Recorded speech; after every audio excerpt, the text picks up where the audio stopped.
Bonjour, bienvenue à Savoir-faire. Aujourd'hui, je vous présente comment faire l'installation du logiciel GIMP, une alternative gratuite à Photoshop. C'est pas très compliqué. Ensuite de ça, on va faire la configuration de l'interface. Sans plus tarder, vous allez ouvrir votre navigateur web, aller sur un engin de recherche de votre choix et puis simplement faire une recherche pour GIMP. Question d'accélérer le processus, je vais écrire Download. Assurez-vous de télécharger directement à partir du site gimp.org.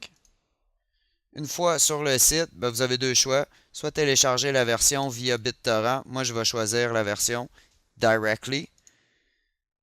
Le téléchargement va se faire. Dans mon cas, c'est déjà téléchargé, donc je vais juste canceller. Dans votre cas, vous faites sauvegarder ou save. Et puis, vous allez vous diriger dans le dossier où est-ce que le téléchargement s'est fait. Dans mon cas, ce n'est pas dans téléchargement, peu importe. Alors, pour faire l'installation, simplement double-cliquer sur le fichier exécutable, autoriser les modifications sur l'ordinateur et GIMP va vous proposer une langue d'installation en fonction de la langue de votre Windows. Dans mon cas, c'est en anglais. Je vais simplement faire OK. Alors, voici la fenêtre d'installation. Je peux faire l'installation typique ou si je préfère installer GIMP sur un autre disque, comme dans mon cas, je vais cliquer Customize. Ça revient à peu près au même, simplement faire Next. Moi, dans mon cas, je vais changer l'emplacement pour mon autre disque dur. Donc, je travaille avec deux disques durs. Je vais aller simplement sur mon deuxième disque. Et puis, je garde toutes les options cochées. Next, Next.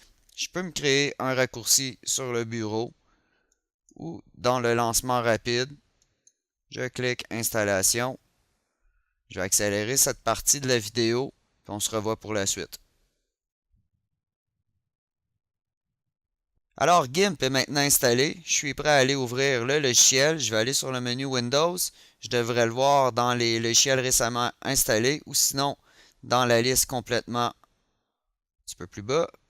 Personnellement, j'aime bien le piner justement sur l'écran de démarrage. Alors, je clique dessus. Ça va lancer l'interface. La première fois, ça peut prendre un certain temps, parfaitement normal. Par la suite, GIMP devrait ouvrir beaucoup plus rapidement. On va accélérer cette partie. Alors, nous voici maintenant dans GIMP. Le logiciel est composé de trois fenêtres. La fenêtre Canva, je double-clique dessus, elle va se maximiser. La fenêtre Layers, ou les calques. Puis la fenêtre des outils, avec les options qui vont varier dépendamment de l'outil sélectionné. Sans plus tarder, je vais immédiatement passer avec la version française. Je vais aller sur le menu contextuel Edit. Je vais aller dans Preferences. Je vais aller sur Interface. Je vais mettre ça en français. Je vais devoir redémarrer à nouveau. Alors, je ferme le logiciel. Je vais exécuter l'application à nouveau. Puis on le voit, c'est passé en français. Notre dernière étape, ça va être d'éviter d'accidentellement fermer ces fenêtres, soit les outils, soit les calques. On peut toujours aller sur le menu Fenêtres, groupe de fenêtres récemment fermées, les réactiver. J'aimerais les verrouiller, alors pour ce faire, je vais aller sur Fenêtres à nouveau, puis je vais choisir le mode Fenêtre unique.